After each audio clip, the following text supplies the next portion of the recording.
Hello and welcome to the Court Case Podcast. With the host, James Court. And the co-host, Sweet Tea. It is the weekend after Barbenheimmer, the huge cultural event, and myself and Sweet Tea managed to catch both films, and we're going to be talking about them in depth, as well as the other films that are coming out this year, and ranking them. You're going to want to hear that, some Cording with James, all of it, right after this.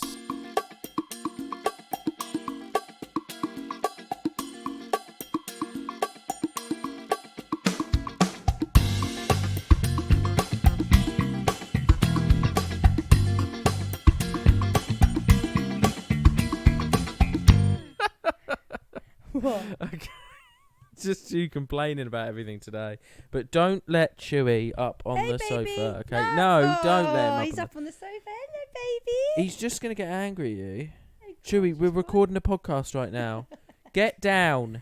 Oh my god, he's literally walking. He's gonna get all tangled in the wires. No, look, he's just sat there. He's fine. Okay, well don't. I'm just, not gonna touch him. Yeah, just leave him alone I'm while gonna we leave do him this alone. pressing business. Yeah, about pop culture. Yeah, but it is pop culture. I don't get why you got a problem phrase. with it. Right, welcome to the show, everybody. Okay, we've got a big one today. We're going to be talking about Barbenheimer. I wanted to get an episode about it out the weekend after we did it. I want our verdict on both films. And also, we've been to the cinema. Because you guys are all dying to know our fucking boy. verdicts on two films that have come out in pop culture. Yes, but also, we've been to the cinema quite a lot recently, and there's some other films. And also, I'm on Letterboxd, which is a very popular movie viewing app, and I've given my ranked list of all the films that we've seen in 2023 so far. So we're going to go through that as well. Bet you guys want to know, don't you? We're going to see if you guys I bet agree. they fast forward already to the bit where we talk about the movies because they're so fucking eager to know. Why are you being so sarcastic about our own show? You're being so detrimental to our own podcast. Did I woke up on the wrong side of the bed, didn't I? You did. Yeah, you really did. Okay, so which film, if we're going to dive into it, which film would you like culture. Oh, for God's sake. What do you want to talk about first? Barbie or Oppenheimer? Sure. No, I'm asking you which one do you want to speak about first? We'll talk about Oppenheimer because everyone's probably going to assume that I would have picked Barbie. Fair enough. Yeah, they would have assumed that. done. I know Yeah. that you at home listening would have assumed that. I think Assume so. makes an ass out of you and me. It does, yeah. Okay, so we're going to discuss Oppenheimer. Yep. So that was the one that we saw. Fantastic. Tea, for God's sake, put your serious brain on. So. Okay, we saw Oppenheimer last. We saw Barbie first, and so immediately, what are your immediate thoughts on Oppenheimer after you saw it? I thought it was bloody brilliant, actually. Yeah, you thought it was really good. Really good. So there's some characters in that will definitely, and I will be surprised if they didn't, win an Oscar. Yeah, there's definitely going to be at least nominations for Robert Downey Jr. for Emily one. Blunt for sure. And Emily Blunt. She was yeah, amazing. I think she was so good in that I mean, film. and obviously Cillian Murphy was. Cillian Murphy. Is it Cillian? You get that name wrong every time. Sorry, it's a very unusual name. I know. I think it's like Irish. I think Okay, maybe. Cillian Murphy was very good as well. Yes, he was. He was Obviously. wicked. His facial impressions and everything was just brilliant. So we are going to go into spoilers because I want to talk about the film in depth. But for anyone that's not seen the film, I guess turn off now. But the plot of the movie is basically, it is about the life of J. Robert Oppenheimer, who is the guy that invented the atomic bomb, which was used at the end of World War II twice. It was dropped on Hiroshima and Nagasaki in Japan. Yeah. How much did you know about Oppenheimer or the atomic bombs before you went into the film? Not really a great deal. No, did you know that we used them in World War II? Nukes? I knew about that. Oh my god, can I speak? I knew that the atomic bombs were dropped in Japan. Mm-hmm. That was it. That's basically the gist of all I knew. Yeah. It's the only time in history that we have used atomic bombs in war. I think I've got the bombings together killed between 129,000 and 226,000 people, most of whom were civilians. Mm-hmm. So that's a pretty massive death toll. And what I found when I came out of that film, well, actually while watching the film, it made me feel like so sick with humanity and just the decisions that we can make. Do you get what I mean? Well, yeah, because the decision on where they were going to bomb was purely based off where this guy has gone on holiday. Or Oh not. my god, that scene made me feel disgusted. There was one scene where there was a group of obviously the powers that be in America, and they had Oppenheimer in a meeting with them, as well as Matt Damon's character, the general soldier guy, and the bomb was near completion, and they were deciding when they were going to use the bomb, how they were going to use it, and the general were like, we'll use it twice. We'll use it, one, to send a message that we have this sort of power, and we'll use it again to make them think that we can just keep doing it, which I think is, I can understand the logic behind that. Yeah. But when the guy, the main man, was given his list, and he was like, we'll cross Kyoto off the list, I think it was, because me and my wife like to honeymoon there.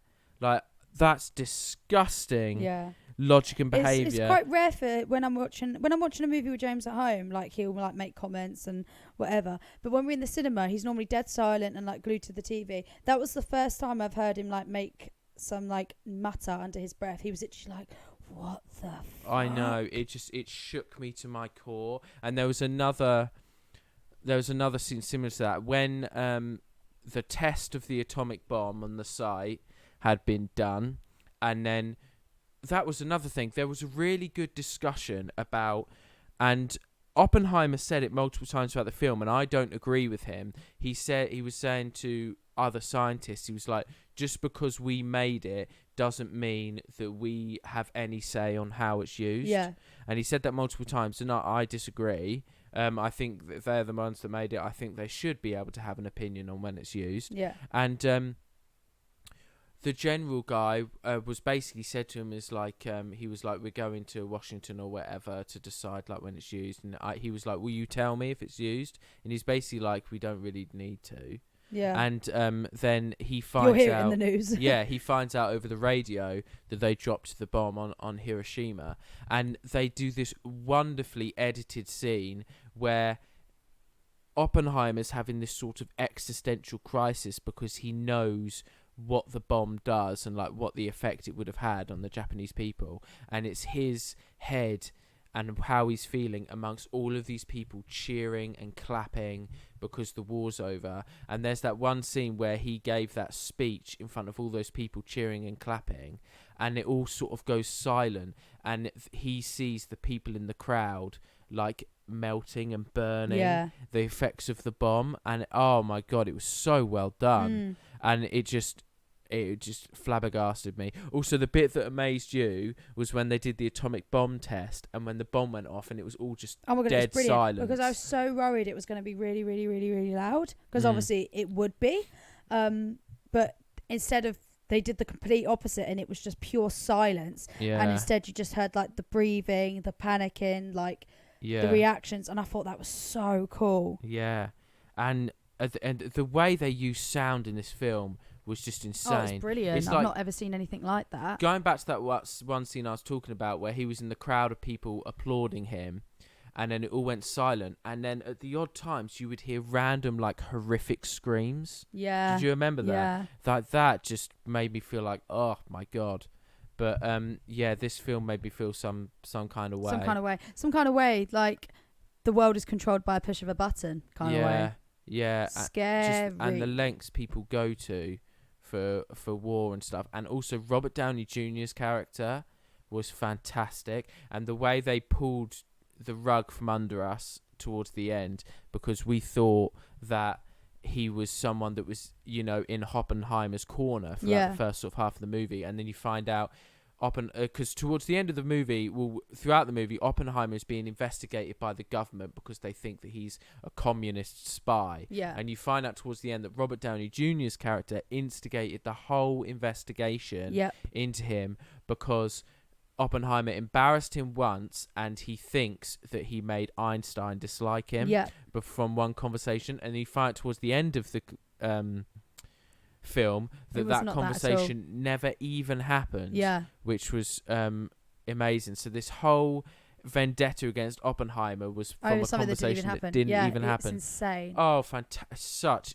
fantastic. And he gives that one shouty speech where he swears towards the end. Oh my god, it's such good acting. Such good acting. And then But his assistant as well was Yeah. wicked, because his assistant was like, you know, proper bum sucky the whole way. And then all of a sudden you just saw his face change and you just knew that he didn't like him anymore. What was really good about the assistant, he's an actor called Alden Ehrenreich. He was in Cocaine Bear, I don't know if you remember, and he was the young Han Solo, which you haven't seen. But I think he's a really good actor and he's not used enough. And throughout the film, like, he doesn't have any like lines that are too like interesting or anything like that. He plays just Robert Downey Jr.'s assistant, but halfway through the film, just through his facial expressions, you can see it clock that he's steadily losing respect for Robert Downey Jr. as the film goes on.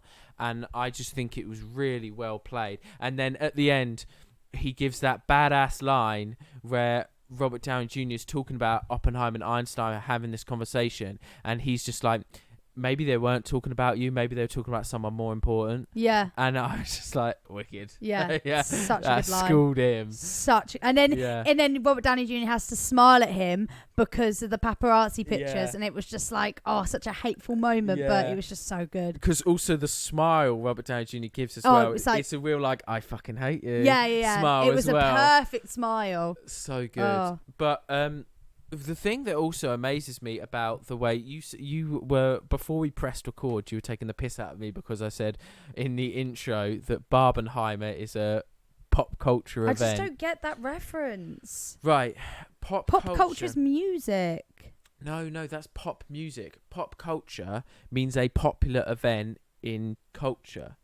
And basically, Barbenheimer is a thing that has been generated by social media and TikTok and everything. Oh, so to be pop's this big short event. for popular. Yeah. Oh. I can't believe you didn't put that together.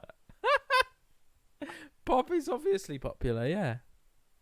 And then pop music is popular music. Yeah, pop music basically means popular music, yeah. I didn't know this. I thought it was just like a dumb phrase for like some funky stuff. No. Like, pop and rock, pop and dop. No. Yeah. So basically, what's really great about these two films, Barbie and Oppenheimer, is a lot of the marketing department did not need to do anything because the memes and TikTok and everything has done a lot of the marketing for themselves. And one thing I find amazing is that Oppenheimer, an original film that's 3 hours long, and the majority of the scenes... Didn't you feel it? No. I thought the time went by really quick. I only felt it because I was so hot in the theatre.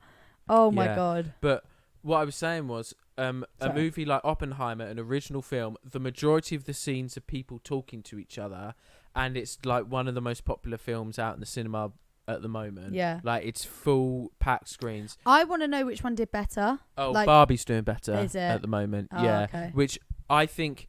I get why. I think it's got more mass appeal than Oppenheimer. Yeah. But I think Oppenheimer's the better film. But the thing is, when it comes to kids and stuff, kids are going to be more likely to watch Barbie than Oppenheimer. So yes, although I do want to get into that later because I think that they've marketed Barbie to be a kid's. wrong. Yeah, I agree. But we'll get into that when we discuss Barbie.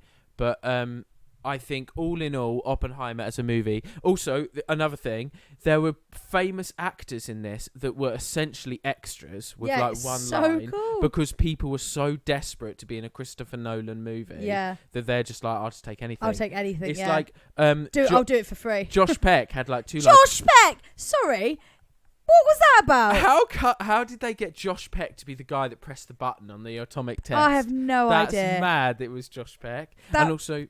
So weird. Also, like Jack Quaid from The Boys, love him. He had one scene, a couple lines where they recruited him, and then for the rest of the film, he's one of the scientists on the team. He never says anything else, but you have that little close up of his faces, and then that's the faces of his face, and then that's it. Yeah. He doesn't say any lines, but when they all find out on the compound that the bomb went off in Japan. His character in particular, he looked well distraught about it. Oh my God, yeah. He looked really choked up. Yeah. But that's another thing that amazed me was that they built this whole town out of, just out of nothing to house the scientists and their families. That was really cool. I need to find out. And you said that they actually did the bomb. Oh yeah, they didn't obviously do. blow up an atomic bomb, but they did actual explosives and Yeah. stuff. It wasn't CGI. The That's bomb very, test, very cool. which is wicked. I want to see, is Los Alamos still a town, or is it just a historic place? Los Alamos is that is recognized by the development and creation places of the atomic bomb. Is it still there now? I don't know. But that's still quite interesting that they just made a town out of nowhere to do all these things. There was good. I don't know if you noticed, there was really good foreshadowing in the film as well. At the start of the movie, the very first shot, Oppenheimer's looking at a puddle, and it's got little raindrops of water. And then later on in the film, they show a map and they're discussing the possible places to bomb. And when they're talking about the places, they overlap it with little raindrops. Oh my god, of that water, looks so cool. Yeah, I agree. which it's supposed to symbolise like the chain reaction. Yeah. Of, like, the atomic Yeah, bomb that stuff, was which really I thought was clever. really clever. And also, I liked it at the start of the movie where Oppenheimer was like, "If I can combine physics with New Mexico, then I'm living the dream." And he literally does. Obviously, do that later. He builds a town in New Mexico to, do all this Yeah. research. It's just What's that called when they say something that's going to happen? What's that phrase? Foreshadowing. That's it. They foreshadowed that. Yeah, really good.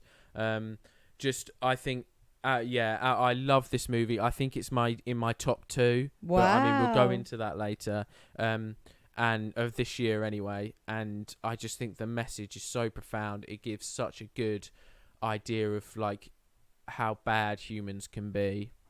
And I loved it. Oh my god, especially when Oppenheimer met with the president and they were literally just kind of like laughing in his face because he didn't want to like be a part of it. That was insane. Yeah. Also, that's the thing. It made me really fucking hate the government because Oppenheimer's built this atomic bomb, and then he's suddenly said that like he thinks that we should share the knowledge with things like Russia and stuff. And so because the government are so controlling, they're like, yeah, we'll just discredit him. We'll just say that he's a communist because he wants to share these ideas, and then we'll just completely ruin his reputation. Mad. And it's like they don't have room for any other ideas. And do my they? god, Emily Blunt when she was in the off. That was actually my favourite scene because. Let me finish. Sorry, honey. Sorry. I'm passionate about this scene. You've been passionate about the rest, all right? Sorry. This scene was my favourite because she's, having a go at Oppenheimer, like, why didn't you ever just stick up for yourself? She's in there, and she's not saying anything really. Like, they're accusing her, they're talking about Oppenheimer, and she's just kind of sitting there and taking it. And then out of nowhere, she just fucking schools him, and the evil in her eye. Oh my god, she just looks so angry. And then at the end as well, when Oppenheimer's friend shook Oppenheimer's hand when he won that award, and he went to shake Emily's hand, and she was just she was just like, fuck off. She did a much better job at sticking up for Oppenheimer than Oppenheimer did himself. Yeah, it was brilliant. Really good. Incredible acting. Well, so we loved that film. So we got to move on to the second one, Barbie. The one that I think more people have seen, or the more people have seen. And also, it's much bigger on TikTok. Everyone's dressing in fucking pink, going out to the cinema. Yeah. It's all the girlies are out, It's been a while since there's a film that, like, just girls are just obsessing over. And that's Barbie.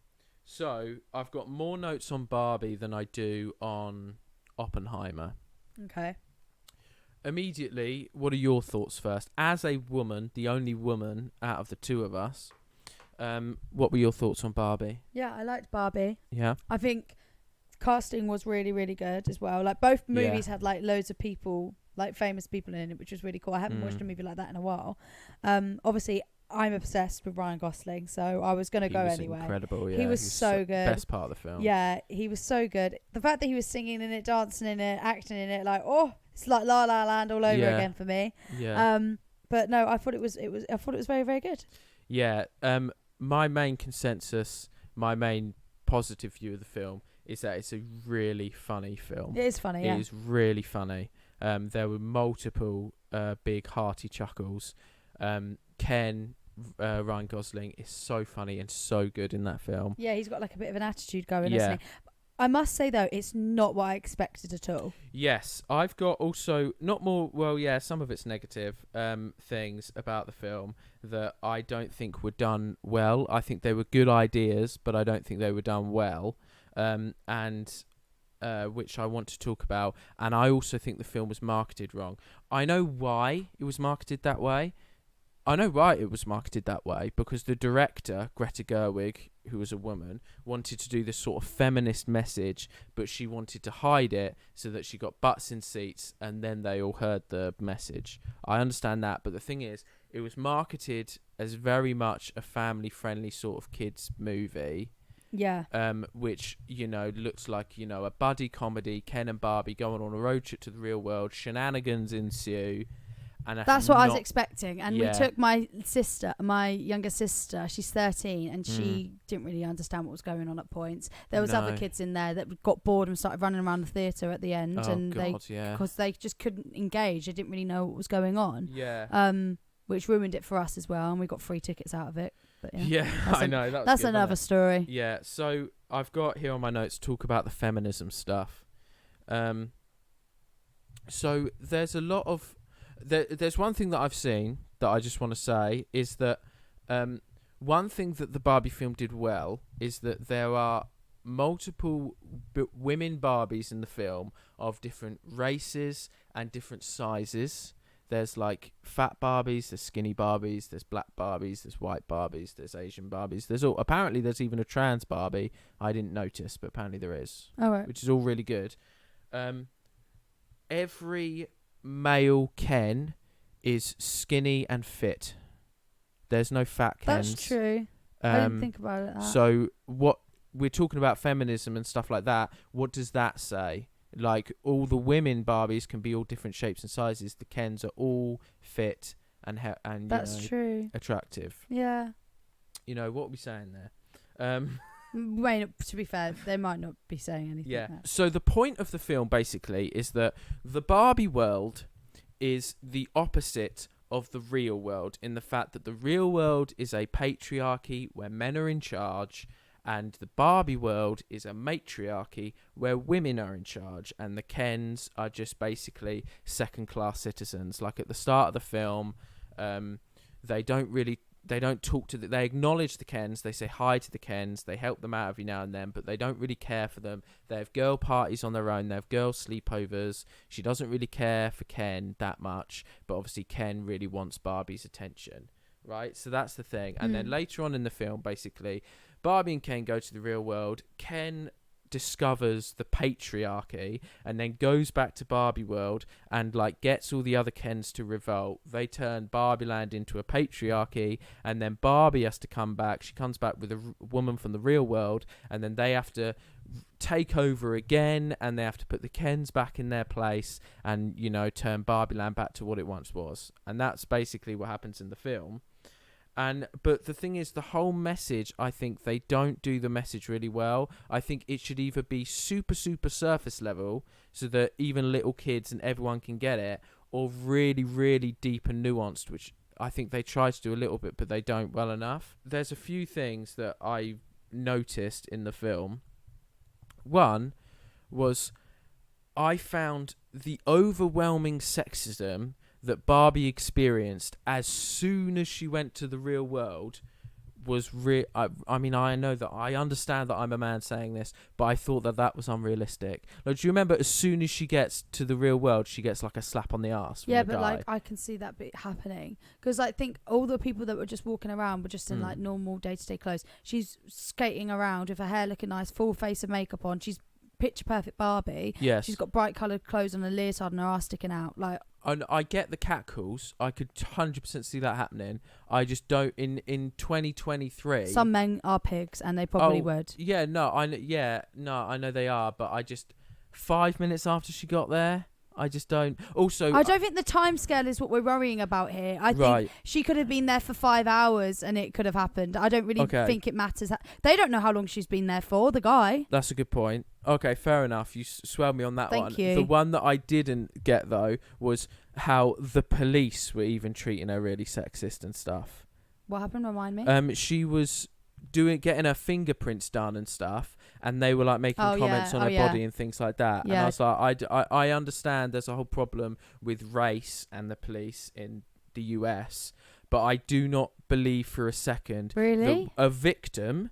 Or no, there was a perpetrator. They arrested her for whatever she did. She punched a guy. I think they would. I do not think that police, maybe not in the UK, or maybe not in front of the person, but they definitely probably would be saying shit like that behind their back. Oh yeah, behind her back, 100%. But these were policemen that were next to Barbie while she was getting her fingerprints done. But I think that's the whole point in the movie. Everything's a bit exaggerated. Yeah, this is what I want to say. The Barbie land is super exaggerated, but then I think that in the film, the real world is super exaggerated. But I think that's the whole point. It's like another point that I've got here. So Will Ferrell is on the Mattel board of directors, and he's got all the directors with him. Yep. So in the film, the board at Mattel was all men. Yep.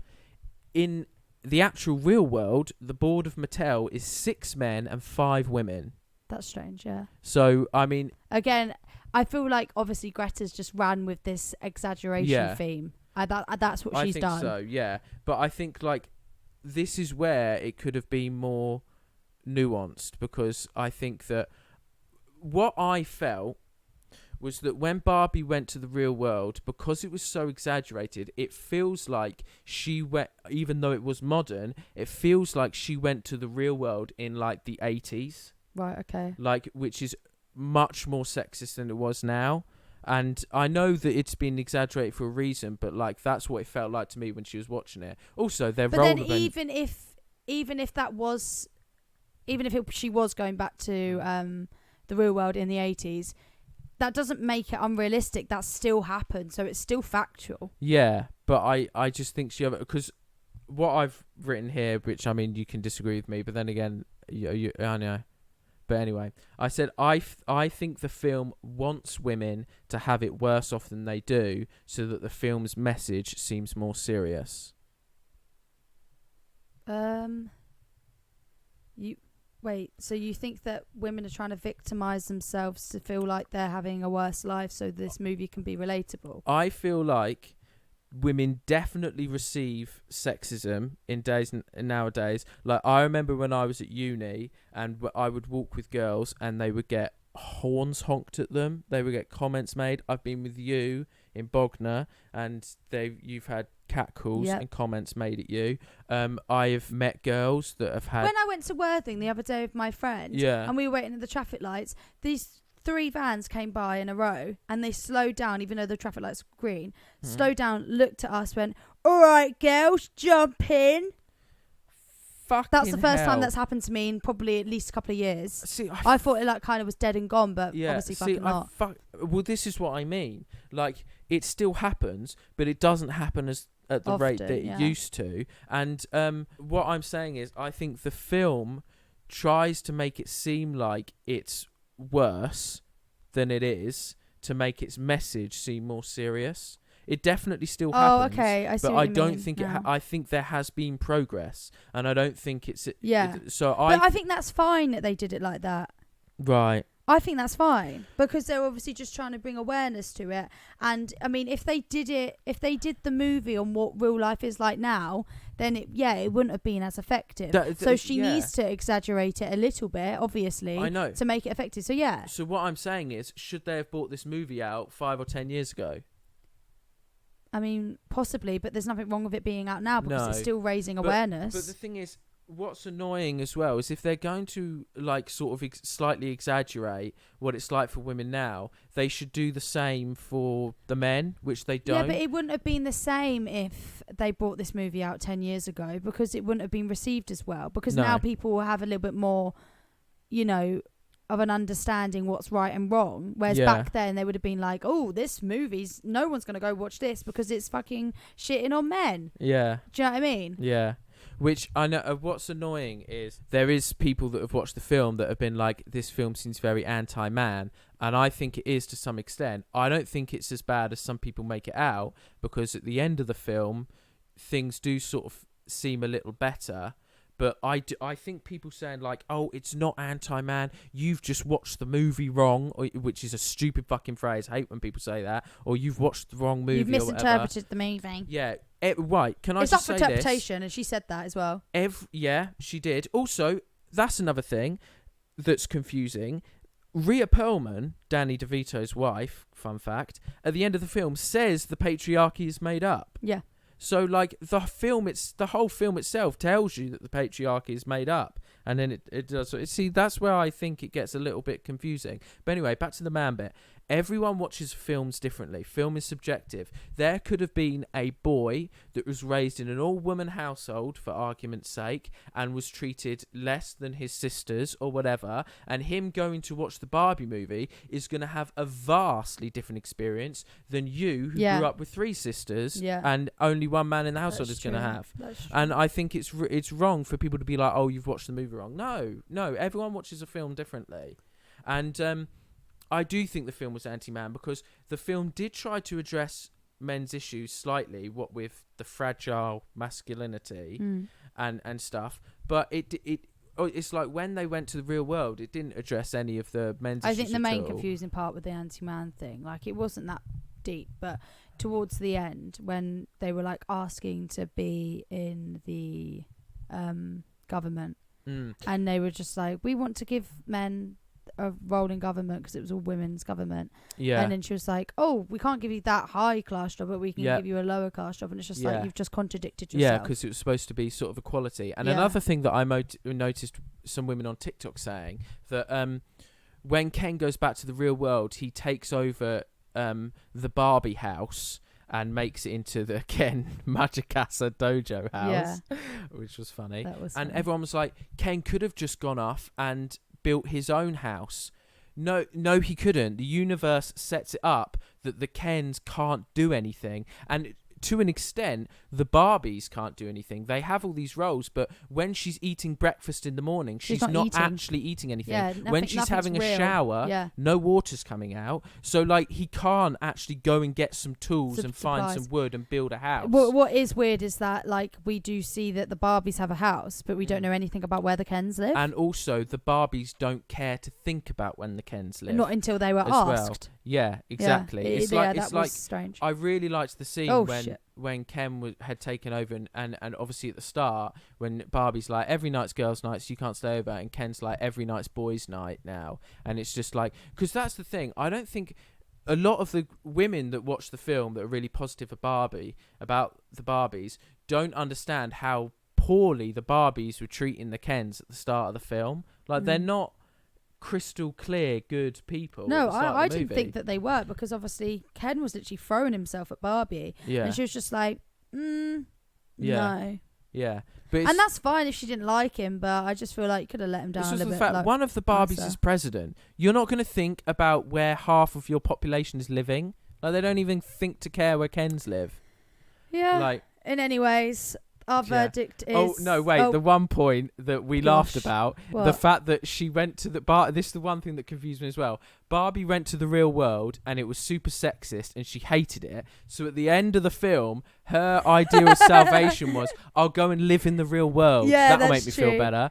I must say the fucking ending was brilliant when she was like, going to see a gynecologist. Oh yeah, that was so funny and good. That was because really it was ending, like I don't know about anyone else, but it was framed like she was going for a job interview. Yeah. And then she said that, and I just thought it was brilliant. That was really funny. It was really funny. Yeah, but no, all in all, our verdict is Barbie was very funny. It was a very funny film. I'm gonna give it like a 5 out of 10. Whoa. I think it was a really funny film. I'm just Ken.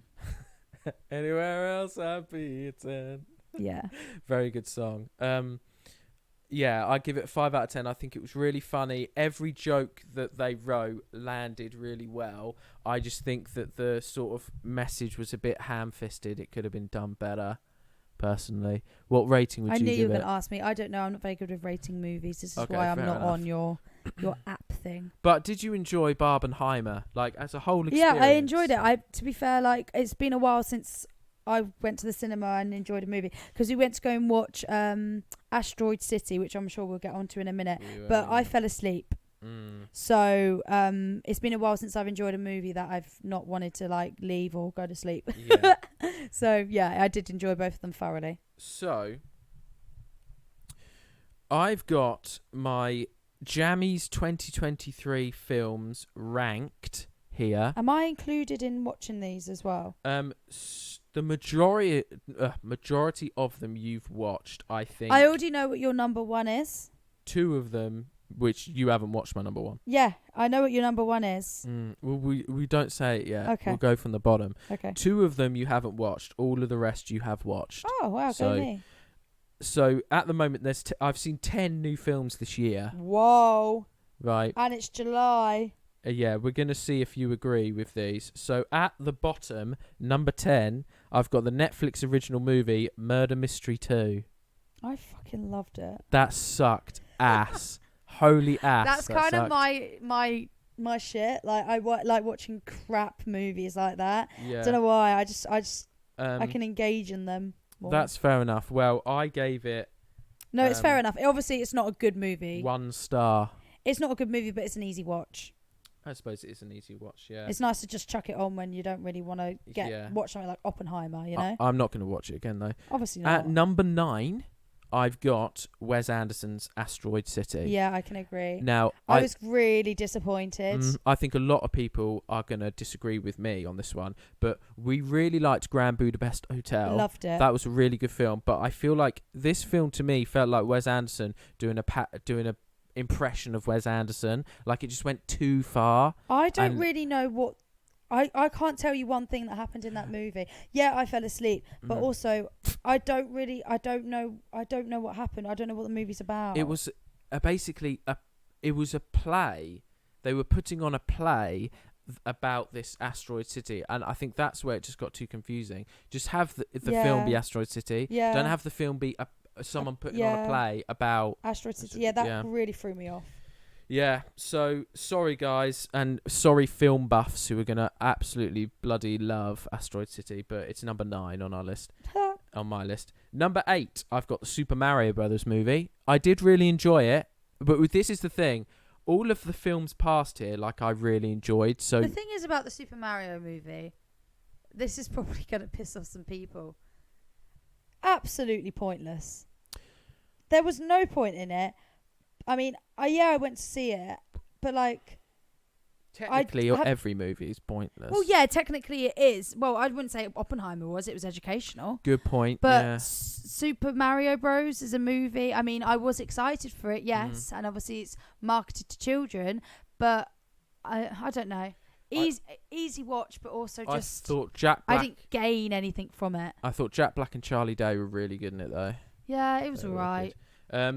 Number 7 is Barbie for me. Whoa. I gave it 3 stars. Whoa, we've got a Barbie hater over here. Well, no, I said I gave it about 5 out of 10. I've given it 3 out of 5 stars. Yeah, and it's number 7 on your list. Yeah, that's not okay. I really liked all the ones after this.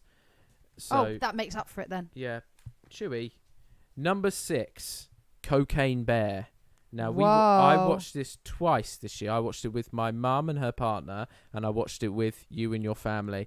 I think it's so funny. It's so well done. I didn't expect the bear to have that big a kill count. It's inspired by true events. I just thought it was a wicked, unique, interesting movie. I really liked Cocaine Bear, and we waited ages to watch it because you watched it already, and then I was waiting ages to finally watch it again. But no, I really, really enjoyed it. I just it was a bit unexpected. I didn't realise that it was... I knew it was a true story, but I didn't realise that you could make a gruesome story about a bear having cocaine. Fucking hilarious. I know, it's like, it was so unexpected. Now, we're into the top 5 now. Okay. Number 5 is one that you haven't seen. Okay.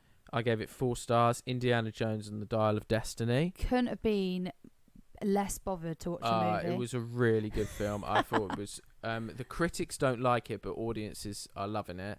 I think it was absolutely wicked. Number 4 for me, Mission Impossible, the new one we went and saw recently. wicked film. Did I watch that? Yeah, you did Oh, come and yeah. see it. The one with all the real stunts. Oh yeah, which are no, the that was biography. actually really good. I actually did So enjoy good, that. So good, and it's And just, I've not watched any of the other ones. it's one of those films that you just have to see in the cinema. Yeah. I loved the tense scene at the airport with Simon Pegg. Yeah, defusing no, that bomb. actually, genuinely, I forgot I watched that because I wasn't going to watch it, and then last minute I was like, oh fuck it, I'll come, and I actually really enjoyed it. I hadn't watched any of the other ones, and yeah, that was good. It was a gripping watch. Like there were so many scenes that you're just like holding like the edge of your seat, like what's gonna happen. I can't so wait for good. part 2. Yeah, I want to watch part 2. Into the top 3 now. Number 3, Guardians of the Galaxy Volume 3. Oh my god, I forgot that was this year. Yeah, that was such a good ending. You love Guardians of the Galaxy. I do. Out of all of the Marvel films and characters, they're my favourite. Yeah, it was good. nice. It's just wholesome, isn't it? Yeah, and it's like I love films about like found family. Yeah, it was such really a nice sweet. little found family, and also the story with Rocket and his Oh my backstory God, was so yeah. sad. It's such a good film. Number 2, so I gave all of these, the past 4, 5 stars. Okay. So Guardians 5, Mission Impossible 5. Number 2, Oppenheimer 5 stars. Okay. Wicked, and the top 2. The reason I put them in the top 2 is more for like cultural significance. I think Oppenheimer is really significant because, like you said, it's educational. Yeah. It's opening people's eyes to things that they'd not thought to watch, especially because of this whole Barbenheimer thing. A lot of people that wouldn't normally go see it are going to see it, definitely. and they're being educated that way. Yeah, and I think it's agree. just, 1, a good film, and 2, really important. And then number 1, which you've not seen, is Spider-Man Across the Spider-Verse. I knew that was your the animated number one. Spider-Man You film. were raving about it for It is weeks. the first one is amazing, and I would love to watch it with you. And this new one, it's so good, and what it's doing for animation, the medium of animation, is incredible. Because like you love Pixar films. The way Pixar do animation is basically every film they're trying to make it look more and more amazing and realistic and cool. Yeah. Which is great. Yeah. And it's like Luca and Soul, the animation just looked incredible on those. But what these Spider-Man movies are doing is they're just using animation to just make things look unique and weird and different as possible. Right. And the way the film works is it's a bit like the Spider-Man No Way Home that we saw, where there's like Spider-Man from different universes. But the way they do it is like each different universe is a different animation style. It really looks so unique and different. And as well as just that, the story is just fantastic as well. It's an incredible story. It's really emotional. So you generally think that's better than Oppenheimer? Yeah, and also I think I saw someone else say that as well on TikTok. They were like, movie of the year. Yeah, and I think for the industry as well, it does a lot more than Oppenheimer. It's going to get it needs all the it's Bloody like hell. it's like Puss in Boots movie that we saw last year. That was definitely influenced by the first Spider-Verse animated film. Interesting. Because that did loads of unique stuff with animation. I do think you should give it a watch. It's wicked. Maybe I will. Yeah. So that is my ranking of the film so far. I don't know. I don't honestly know what films are coming out for the rest of the year. I really want to go and watch Elemental because I love Disney Pixar. You do, yeah. I don't know why they've got a little. I much prefer them to Disney, like original Disney movies. Right, yeah. I don't know why. I just think, but I think because they're more emotional. They have more of a meaning that's clearer, and I just think they're more clever. Like I loved Soul. Soul made me cry. I loved Inside Soul Out. so I thought Inside Out was very clever. Wicked. Yeah. So that is our movie chat. I hope you guys enjoyed. I would love to know what you guys think. So please contact us on social media. Tell us what you think about any of the films you've seen this year. Also, in other news, we finished Game of Thrones, and we haven't really brought that up yet. Yeah. We did say a couple of episodes ago that we were watching it, and then obviously now we've been MIA.